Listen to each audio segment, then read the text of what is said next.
Good evening. Let's take our seats, please.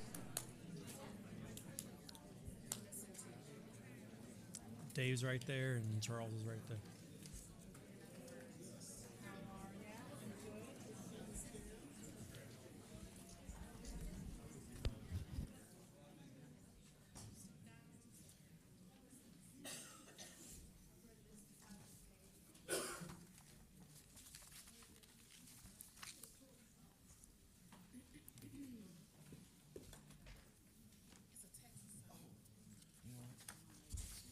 Is this where you were, Charles? Is this where you were talking about taking a break right here? Yeah, literally just Okay. a minute to let 'em know. All right, good evening, everybody. Thank you very much for being here. The time is 6:01 p.m. and this meeting is hereby called to order. We have the presence of a quorum and the meeting has been duly called and notice of the meeting has been posted for the time and manner required by law. First up is our information item. Dr. Dupree. Yes, sir. Our first information item this evening has to do with an update on the district development of curriculum related to the Sugar Land 95. I'm excited to share that we have a team of our curriculum coordinators upstairs that have been working diligently on this during the last several months. And I want to acknowledge we have a group of individuals in the community, and I'm going to ask them to stand. They're members of our advisory committee that are working on curriculum and the education plan. If they would stand, they've been working very closely with us and very hard for some time. Thank you all for being with us.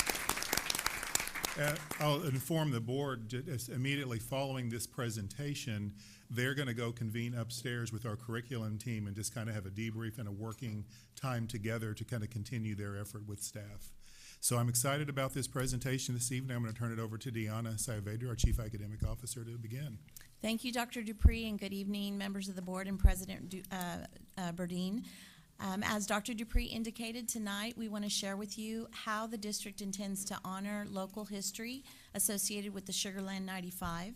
Our presentation this evening will include an overview or a review of the local standard that we're proposing, in addition to the curriculum development process, along with the timeline and the professional learning plan associated with the process. So at this time, I want to hand it over to Stephanie Williams so she can share the specifics of our plan. Thank you, Deanna. Good evening, Dr. Dupree, President Berdine, and members of the school board. Tonight, I'm pleased to talk to you and provide an update on the work that we're doing around curriculum related to the Sugar Land 95. Beginning with the discovery of the historic cemetery and along with the subsequent information that we gained around the Sugar Land 95 and its important impact on local history, we are proud to announce that Fort Bend ISD will provide voice to this period of history through the written curriculum in Fort Bend in multiple grade levels, and I'll be talking to you tonight about what that might look like. So as you know, the State Board of Education adopts the Texas Essential Knowledge and Skills, which are the TEKS or standards that are required for teachers to teach at each grade level. So in each content related to social studies, there's a broad set of standards that teachers must teach. The curriculum department groups those standards into units of instruction. The Texas Administrative Code allows for a district to adopt a local standard in addition to the state mandated TEKS.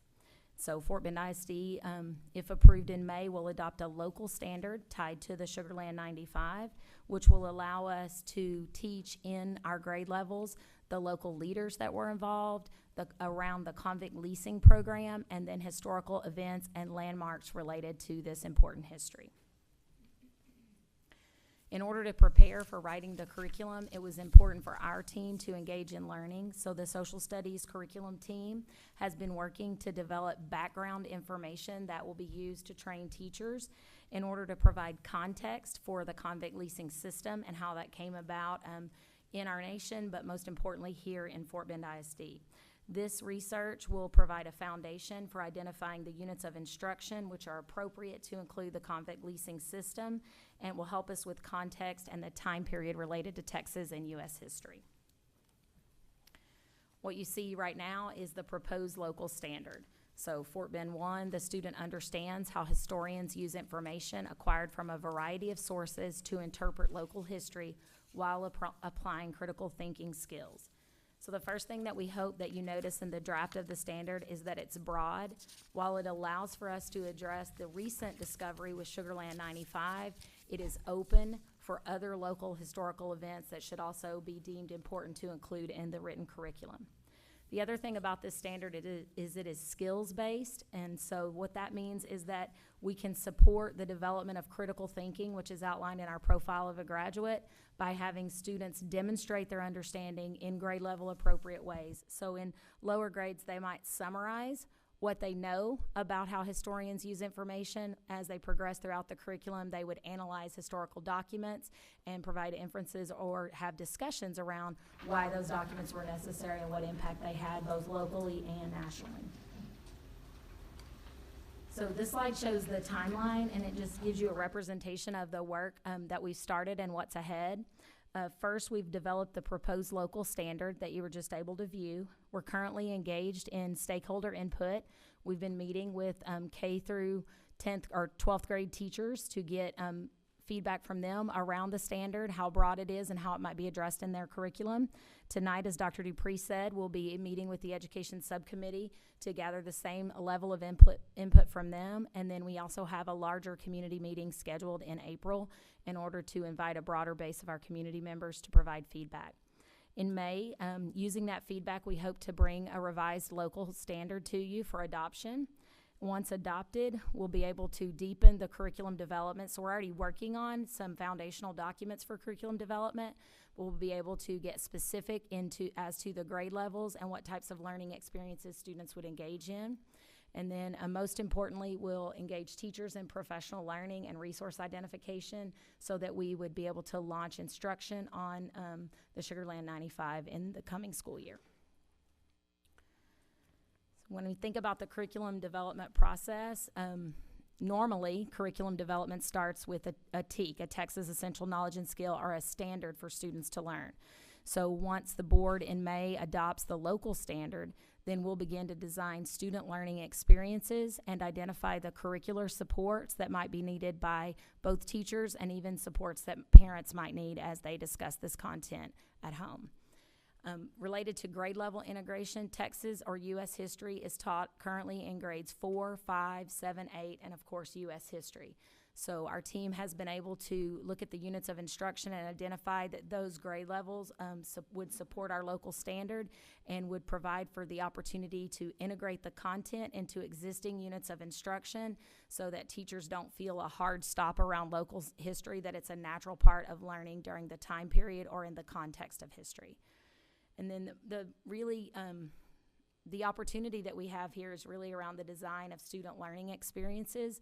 We know that we want those experiences to honor our local history, to promote critical thinking, but because of the location of where we were able to have this discovery, we can design immersive learning experiences, which could include a field trip or students interacting with people from the community as part of their learning. Related to professional development, if you start at the bottom, our team has been engaging in specialized courses, including Rice lectures and other readings and information that they can get around convict leasing so that we have the historical knowledge to really address this, not just broadly across U.S. history, but specifically in the local community. And using that information, as you know, teachers in Fort Bend engage in required professional learning each summer. And so we'll be having this particular standard as part of the social studies required professional learning for our secondary teachers in the summer and into the fall for our elementary teachers. And that professional learning will give them the background on the local history standard development, provide context for the Sugar Land 95 and the convict leasing program, and then include an opportunity to look at and use the curriculum resources so that they're prepared to present the student learning experiences. Before I take questions, I do want to take a minute to recognize our social studies team. Once they heard about the discovery, they actually went to work thinking about how this impacted them and were able to provide a wonderful solution to incorporate this as a local standard. So if you guys would stand and be recognized.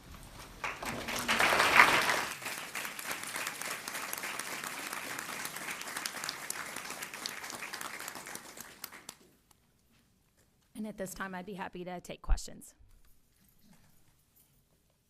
Thank you, Mrs. Williams. I'm really excited about this. I think it's a big win for the district, and it's a big win for all of our students, and there's a lot to learn. So we'll start off with Mrs. Helliger. Yeah, thank you. It was a great presentation.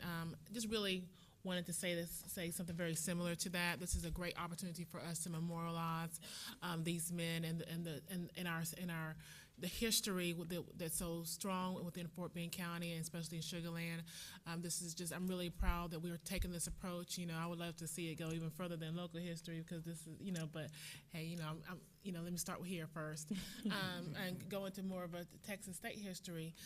But just wanted to really say thank you for all the work that you all are doing, to the committee as well as to our staff members as well.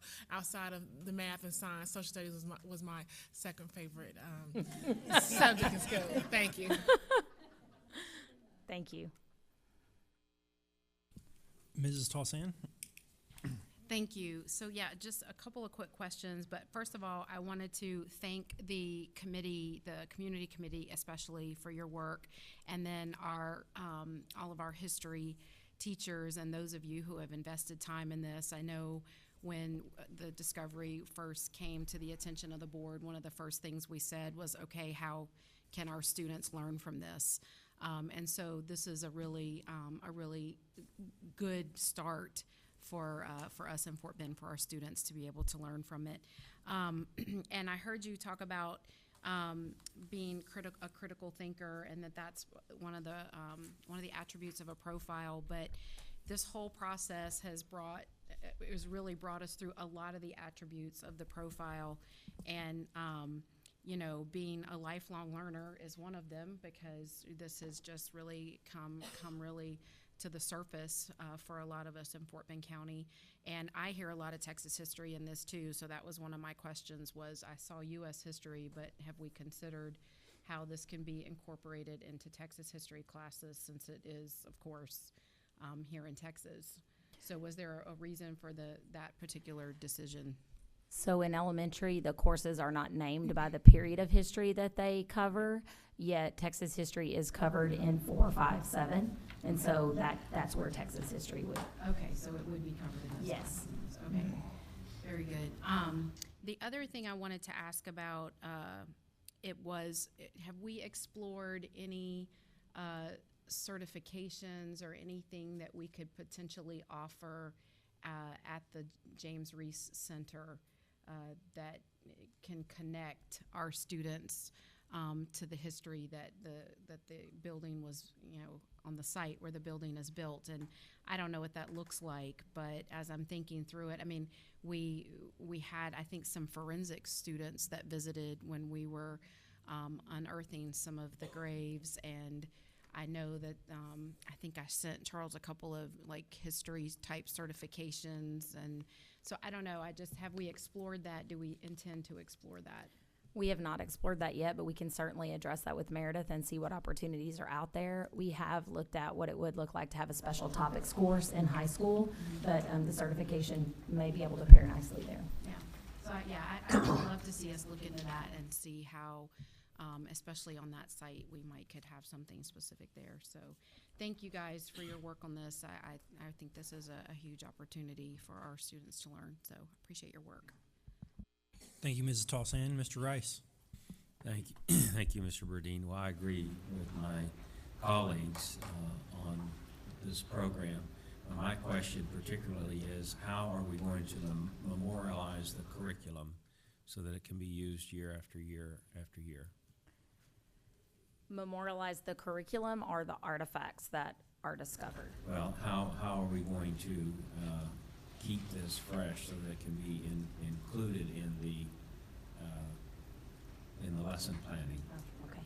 So this will be written into the curriculum as part of one of the concepts within the units. And so when teachers lesson plan, it'll be a concept within the unit of study, and it'll have instructional resources just like any other topic would related to history. And then I know because of the timeline and launching with teachers, the team is making videos to kind of overview the background. And so those would also be available through the curriculum. Okay, all right. Well, that sounds good. Thank you. Yes, sir. All right. Once again, thank you to the social studies team on behalf of the board. Appreciate your hard work. Also, once again, thanks to the subcommittee that's here this evening, a part of the advisory council. If you guys would like to convene upstairs, you're more than welcome to do that now before we move on.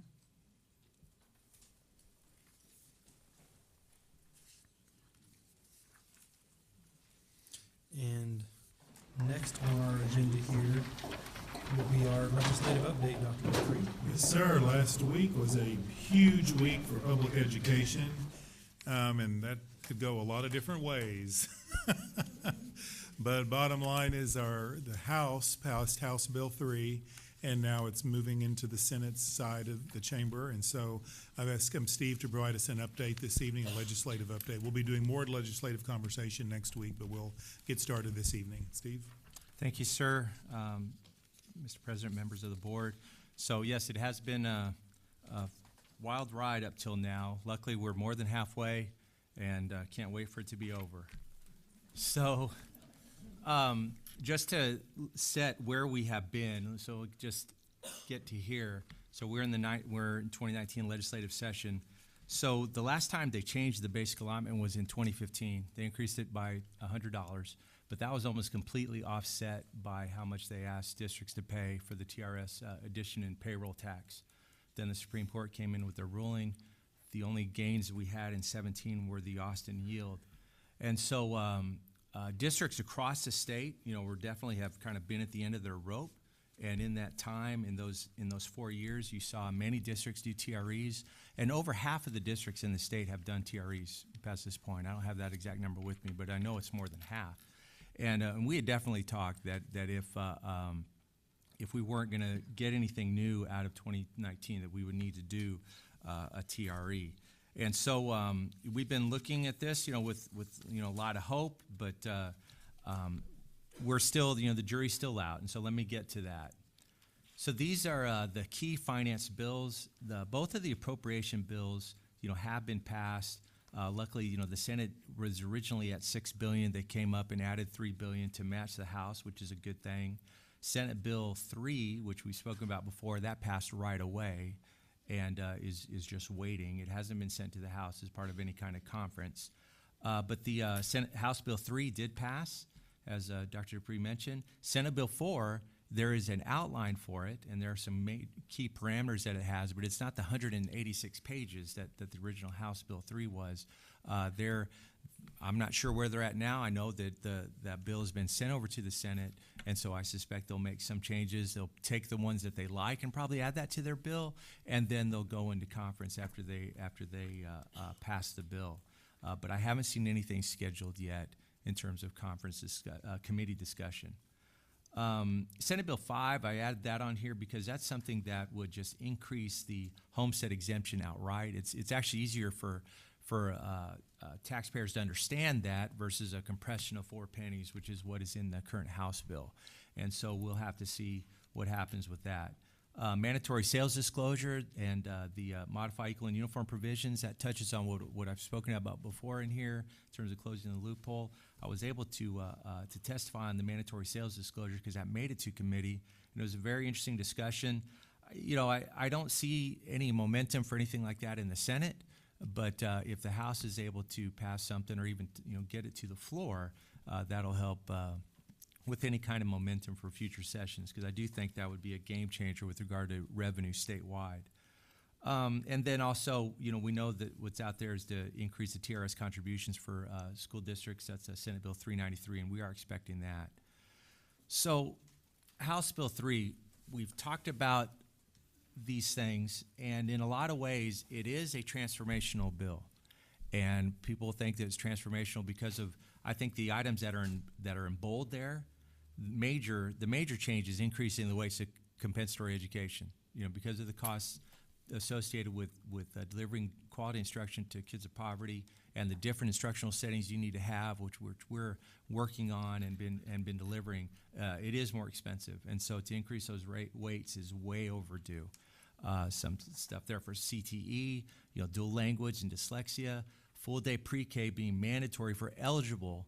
And again, qualifying for free and reduced, eligible 4-year-olds is also a major deal, very transformational. it was definitely from the School Finance Commission, and the data supporting that, really is irrefutable.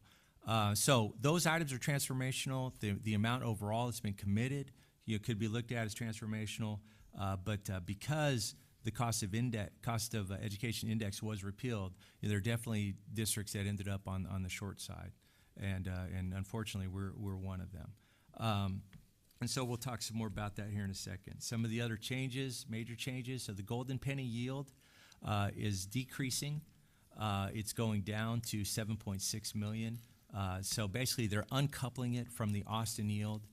So if they don't touch it in the future, they're not expecting as big of an increase as they would have had if they'd kept it tied to Austin. Because you can see those yields different there. We were expecting 126.88. That's actually in the Legislative Budget Board, what they put together for the current session using that yield for Austin. And so that's a pretty big step back down to a $96. It does allow for 8 golden pennies now. So we have 6. Okay, there are 6 in current law, and we've taken all 6 of those. It does allow for 8 pennies. And then the copper yield does go down, subject to recapture. The good news for us, though, is that if we did ever have a TRE, because that number is at 48.24, none of our pennies would be in recapture, at least not for some time. The cap does remain at $1.17. A lot of folks thought if they were going to have a compression of 4 pennies, that the cap would go down from $1.17 to $1.13. The cap is going to remain at $1.17. Again, this is in this House bill, and we haven't seen what the Senate's going to do to it yet. Some of the major amendments, so you may have heard about these or not, but to do a TRE, you want, they're saying you're going to have to do some kind of efficiency audit, okay? And so, there's how that's going to shake out in the final language for that. I suspect that the Senate will do something with that, so we'll have to see. This last one was kind of a the second one's kind of a last-minute thing, and I'll expand on that in a couple slides later. To mandate, right now the House didn't have a mandated teacher raise or anything along those lines. This is really what's taking the place of that. Of course, the Senate has the 5,000 for teachers and librarians. This is what they put in their bill, saying that any 25% of any increase in the basic allotment must be used for increases for full-time campus employees other than administrators. And didn't mention non-campus employees like transportation or central office or facilities and maintenance that aren't at the campuses. So at least that's what's in the language right now. There hasn't been any special ed weight increases, except at the last minute they did put this in to increase the mainstream allotment from 1.1 to 1.15. That does actually help us to the tune of about 700,000. So that's a good thing. We'd probably like to see more of a change in the rest of the special ed weights. I already mentioned the golden pennies, but the timing got adjusted in the amendments where they could be both taken in 2020 for that fiscal year with the TRE. And then the tax rates, do go back, and then they did mention, you could not have a TRE. Now the language has been moving, and we worked really hard to make sure that we were going to have flexibility. But the way we're reading this, and I got help from Tazvo on this, is that if your compressed rate is below $1.04, and our compressed rate will be at $1.02, that we would be able to have a TRE if we called for one. Other districts have compressed rates well above $1.04. Other districts that have had TREs, and so they're not going to be able to do that with the way things are written. At least that's what we're seeing now. But again, we can expect a lot of changes whenever it goes to the Senate. So let's talk about the changes to the basic allotment. So you got the CEI replacement, and this is how we view the basic allotment. Okay, because we lost $584 in the basic allotment.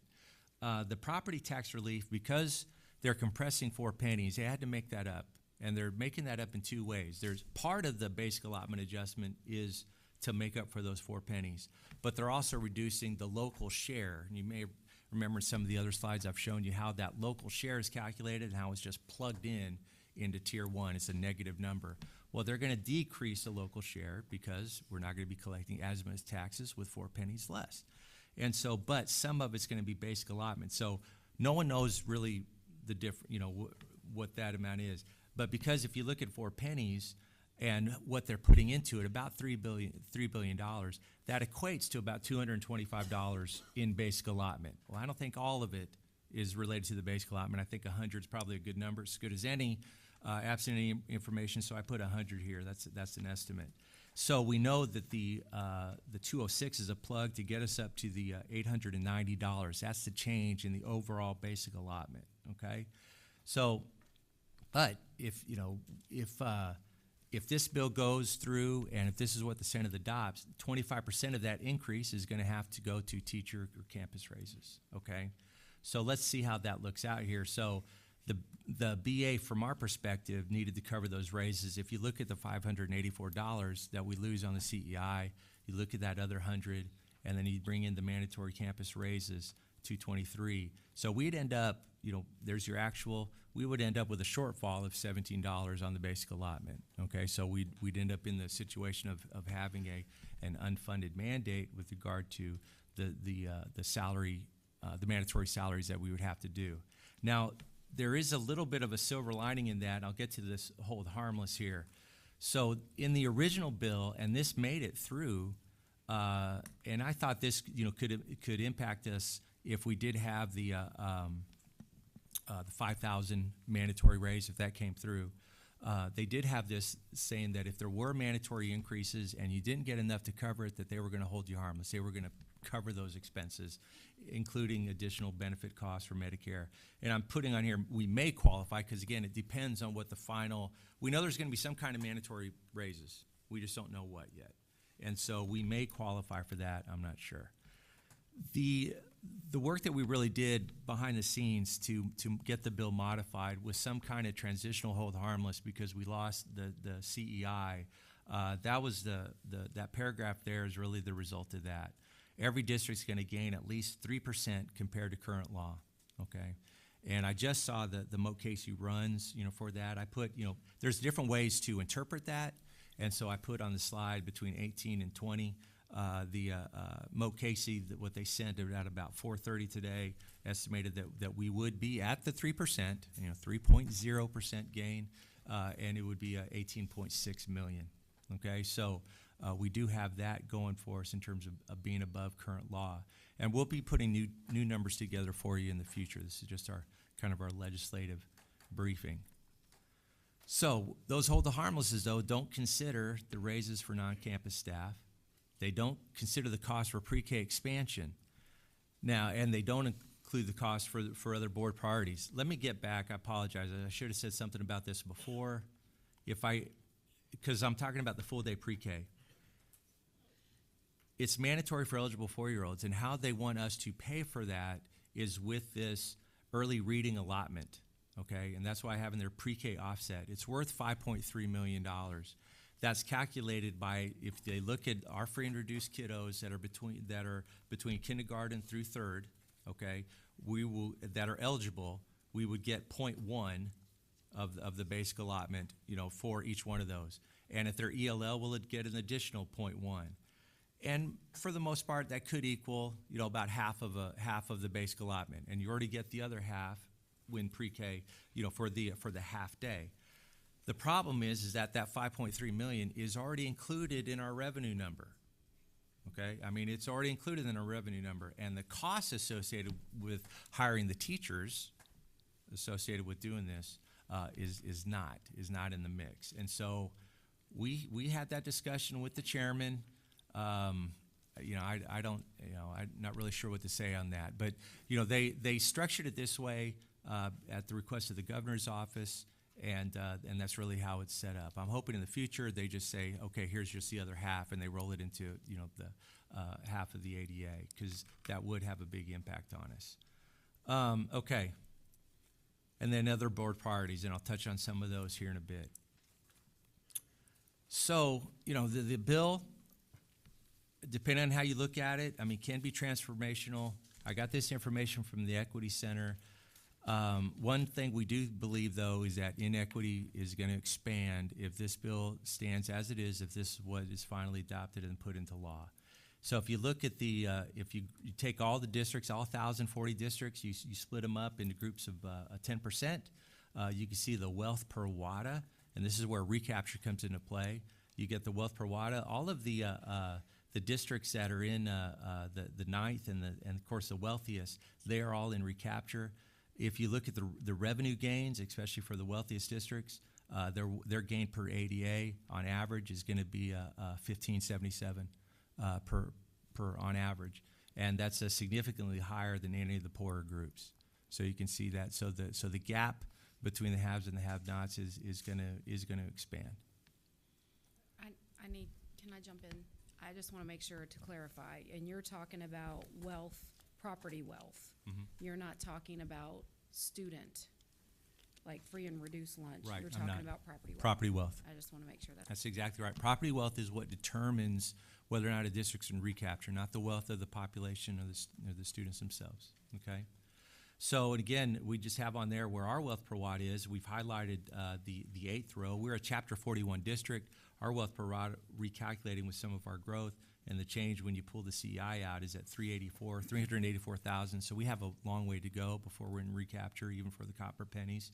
And then over on the right, this is again per the LBB, our gain per WADA, our ADA, excuse me, our gain per ADA is $274, okay? Now that's not with the hold harmless. It's gonna be a little bit higher with the hold harmless, but from this all represents what the Legislative Budget Board put out there shortly before the amendments came out.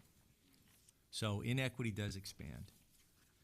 So I apologize for this, but because I'd like for this to be brighter, I got this slide on Friday from Chris at Katy, and give him credit for this. So these are all the districts within Region 4, and the dark blue includes us. And so I'll say, so here we are, okay? So and you got we're in the lower here, we're in the bottom. This is just splitting out all of the 84 entities, including charters, districts and charters, just putting them in equal groups. And so all of the dark blue ones are the ones that are on the short end. So you got Lamar there, you got Katy. Cy-Fair does a little bit better. They're here. Then we go this way. I mean, I think this is Alvin. I don't know which big district this is in here. I don't know our area well enough. Is it Brazosport? Well, I don't know, because I thought they were one of the winners in this. But anyway. what the speaker was talking about. That's his district. Okay. So anyway, what's interesting though, if you look at this, is that this is a payroll market. Okay, this is a market where everybody is competing for staff.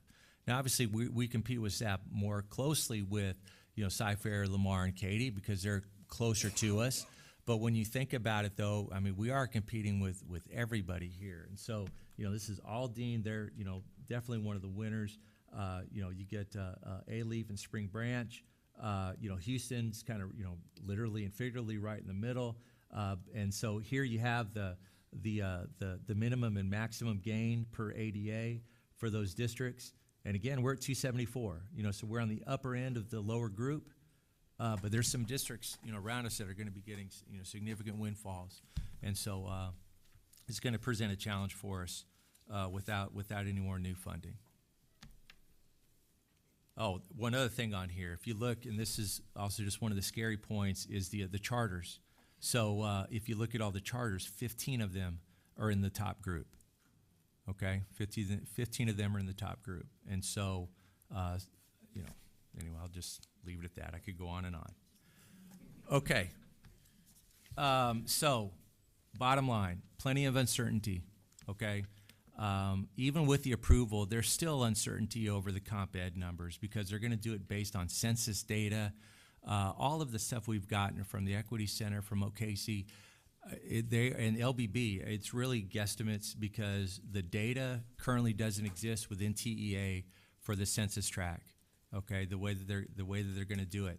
Now, I was talking to a gentleman at San Antonio ISD who just pretty much lives there right now during the session, and he actually thinks we're going to end up better off on that than we would have expected because of our higher concentration And because if you do have higher concentrations, and not just spread out everywhere, if you have higher concentrations of it, you will be able to have the higher weights. And so he does think that in our Willowridge and Marshall feeder patterns, because we have higher concentration there, we may end up with more weights than what we're seeing here. I don't know. Maybe that'll bring us up to just below the hold harmless. I just don't know. We'll have to see. So there's uncertainty around the value caps on the property, and then obviously the teacher campus raises. So whether or not we're going to have the ability to do a TRE, or if we need to do a TRE, it's going to rest on these points here. What's the final bill language? The compensation allotment comp ed allotment that I just mentioned, the mandatory salary requirements, how that shakes out, the interpretation of the hold harmless. I've told you what we think it's going to look like.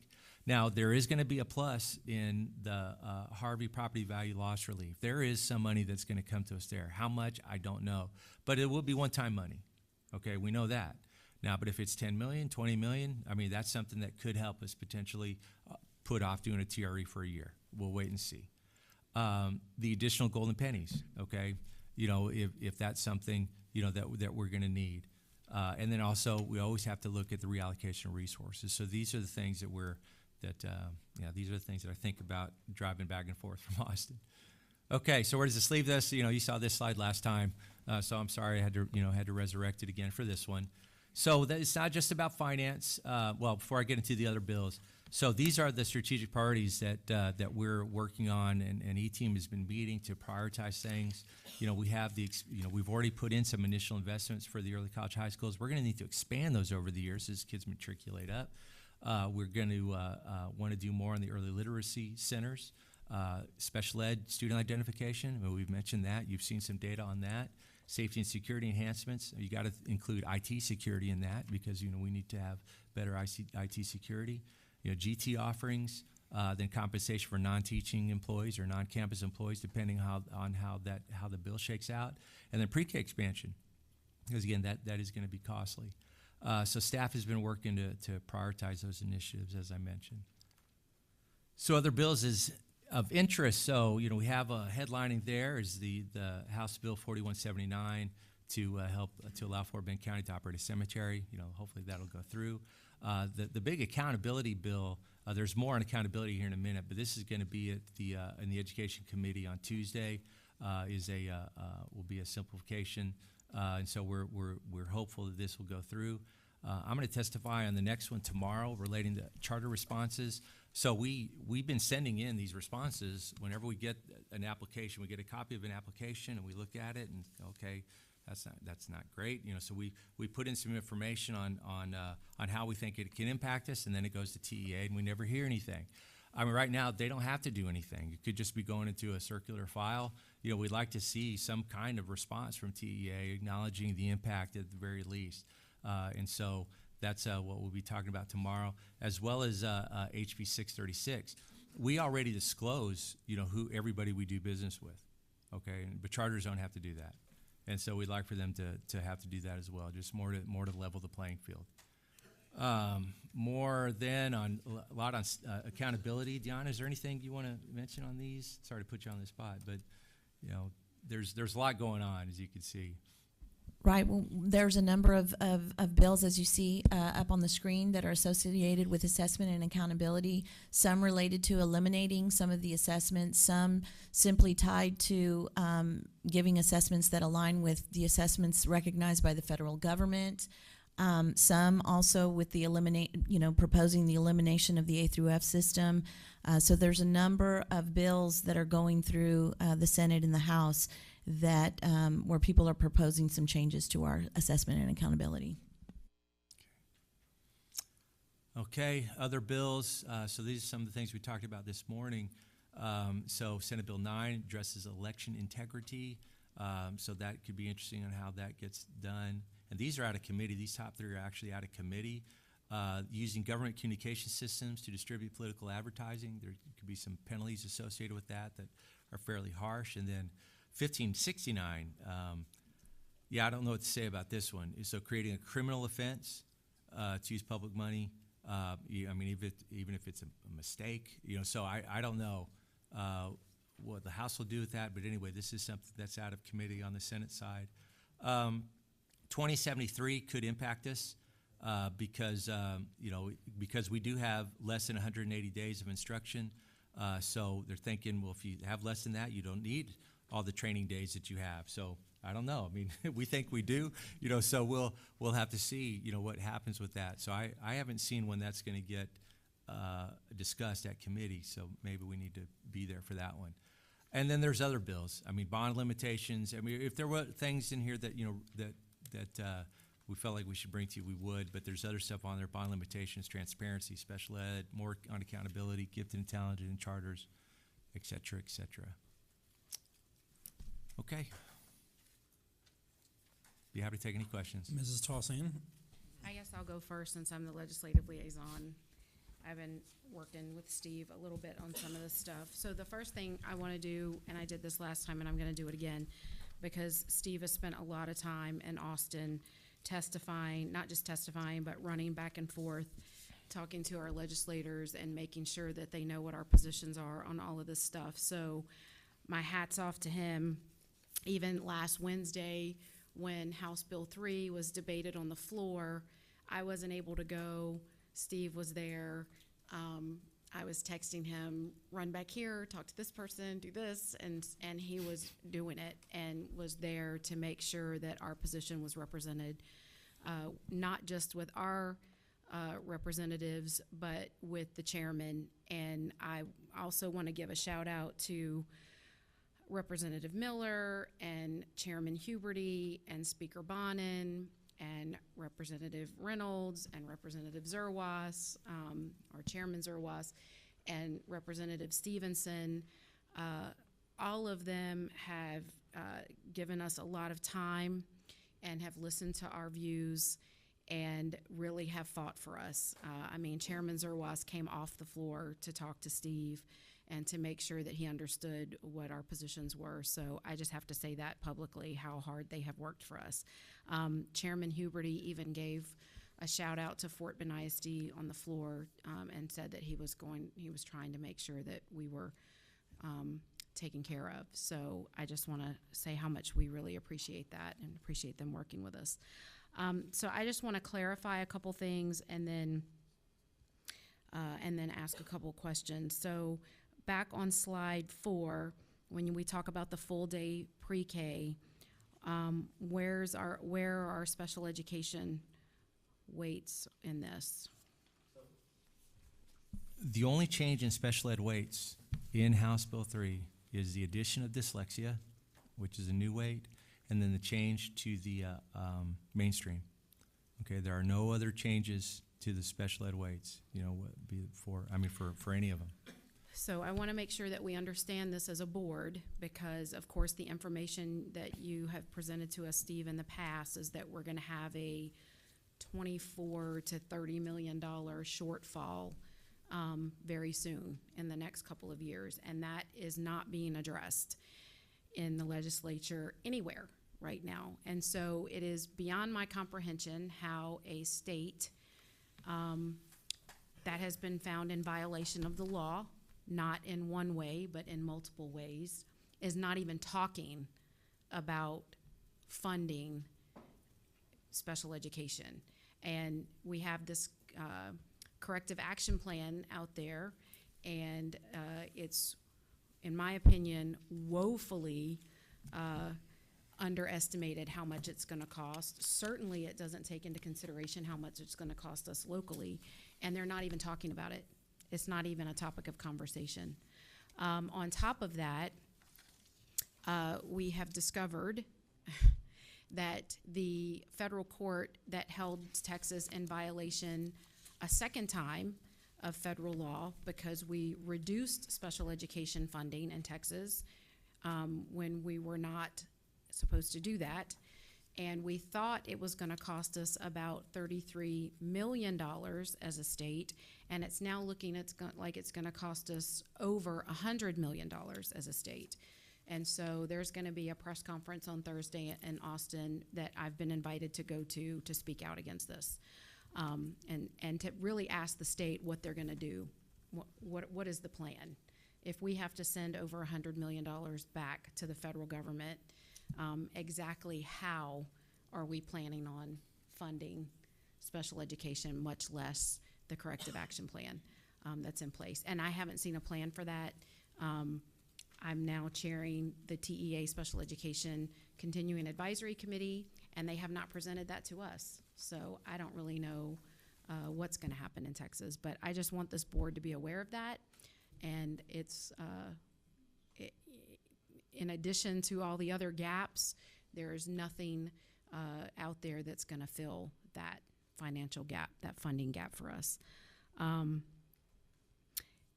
So specifically with regard to full day pre-K, they're not talking about special education at all in that context.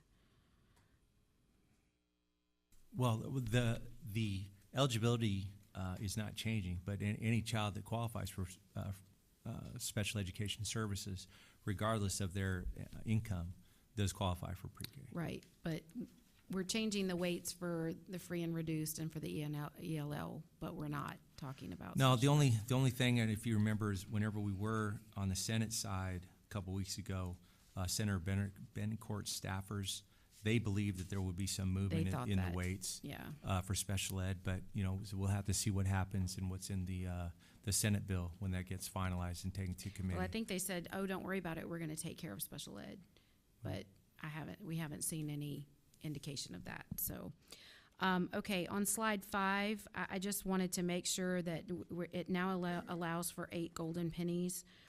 Is it still in the bill that the Board of Trustees can vote to take one of the golden pennies without going out for a TRE? I think that is the case. I haven't seen that change. The issue was whether or not they could get districts could get that other one, but to get the 8th, it would require a TRE. Right. Okay. So we could take one, and then to raise taxes any further, we'd have to go out for a TRE. So the mad dash on Wednesday was the portion of the bill that said, I don't remember which slide it's on, that said that districts could not go out for a TRE in 2019. And we were very concerned that that amendment was going to limit our ability to go out for a TRE. And so Steve and I worked really hard to make sure that Chairman Huberty and Representative Miller and everyone understood that how much that was going to basically be a disaster in Fort Bend ISD if this bill goes through as is. They worked really hard to it looks like that may not be the case after you've done your calculations, that it may not impact us the way we thought it was going to. Yeah, this is based on the interpretation of TASBO, but we didn't have this at the time. Right, Okay, I understand. yeah. And so there was another amendment that was passed, and it was based in large part on some of the slides and evidence that we got to them that would allow any district who had discussed the possibility of having to go out for a TRE prior to 2019 could go ahead and hold a TRE.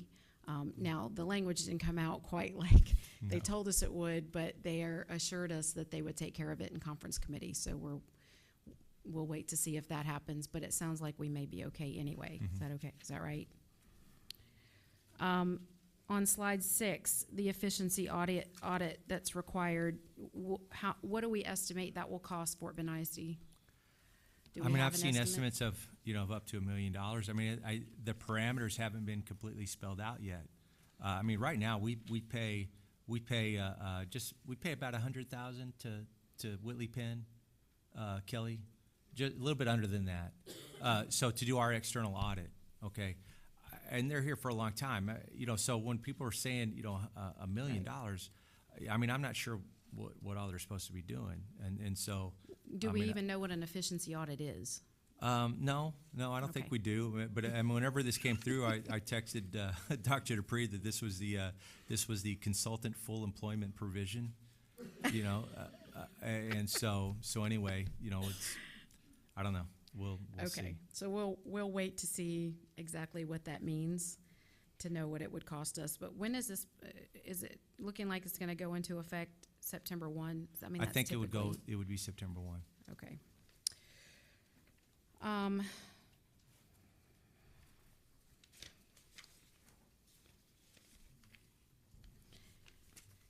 I think in the map that you showed, that's actually Angleton, and Brazosport is lower. Okay. Brazosport is in the fourth, though, in the light blue, all the way at the bottom. Yeah, I think you're right about Yeah, that being so I think Angleton. that's Angleton.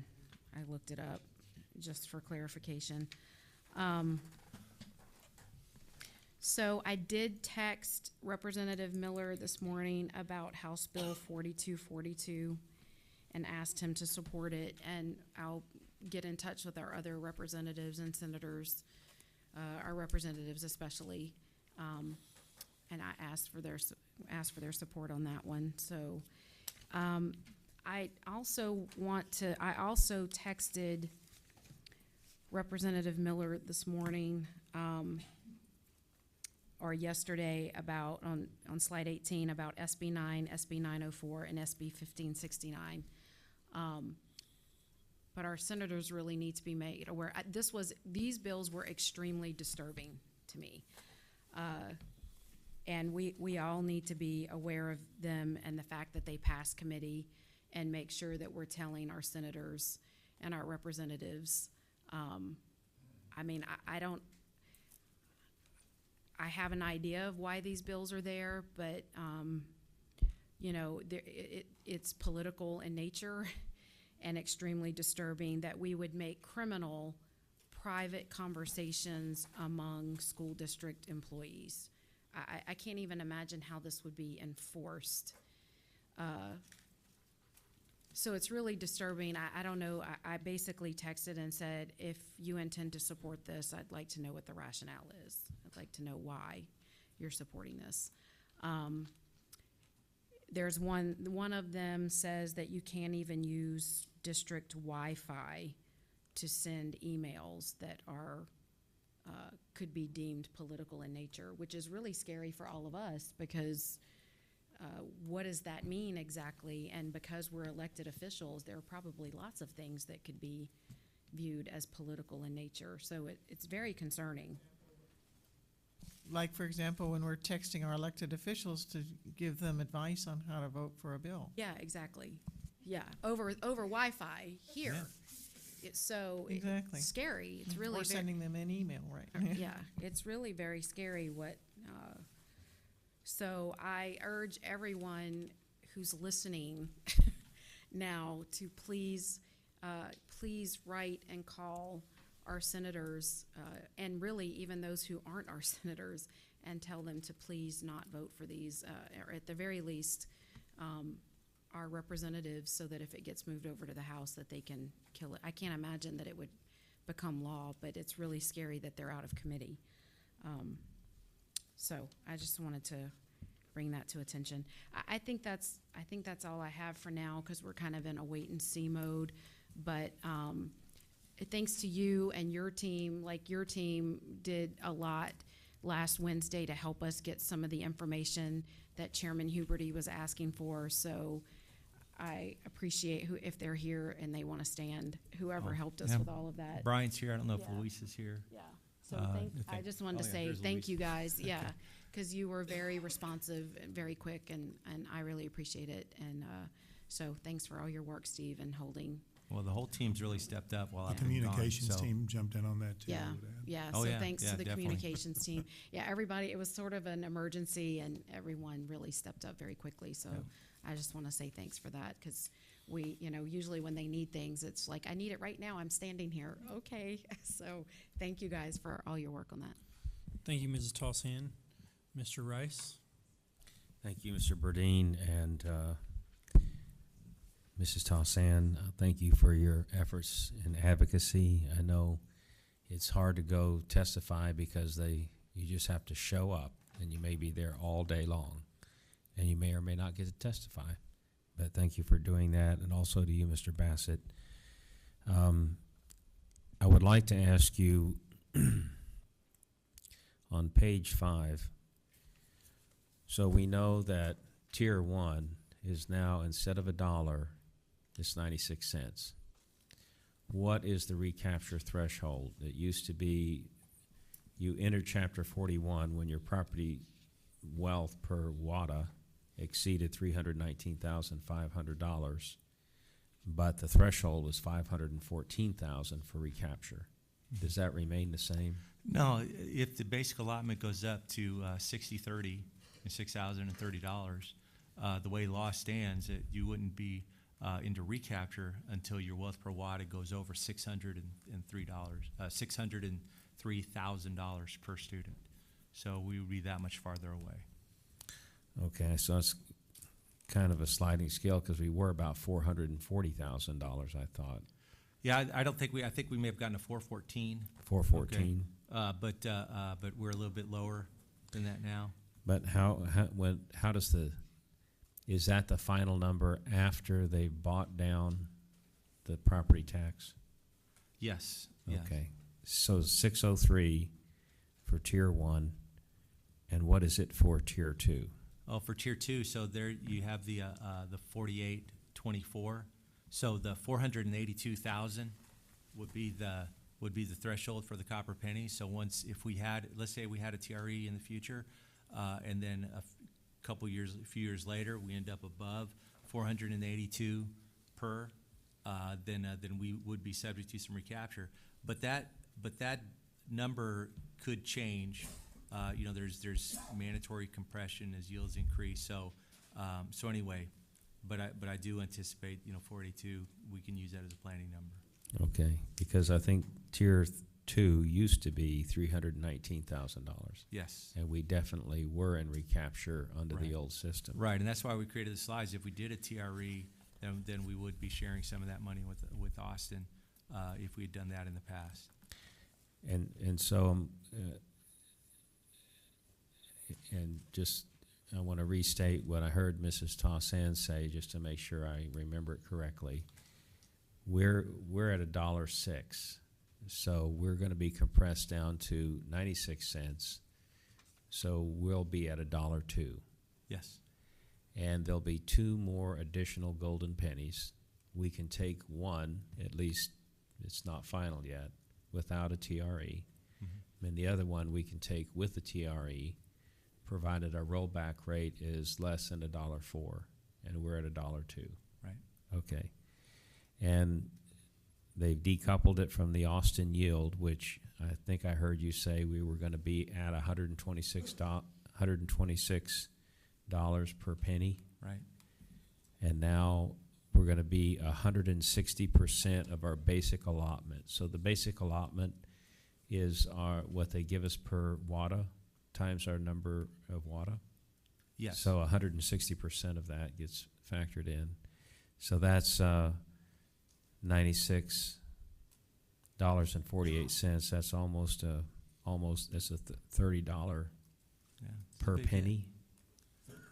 It's a big hit. I mean, because the golden pennies were going to be worth about $10 million each. Each. Okay, but And we now have it's going to 6 go and down. 60 It's going to go million. down for us to about 7.6. So because we had 6 golden pennies, I mean, that's one of the reasons why the bill hurts us, because each golden penny is now worth less than it would have been. So that's like an $8 million hit to us. Okay. And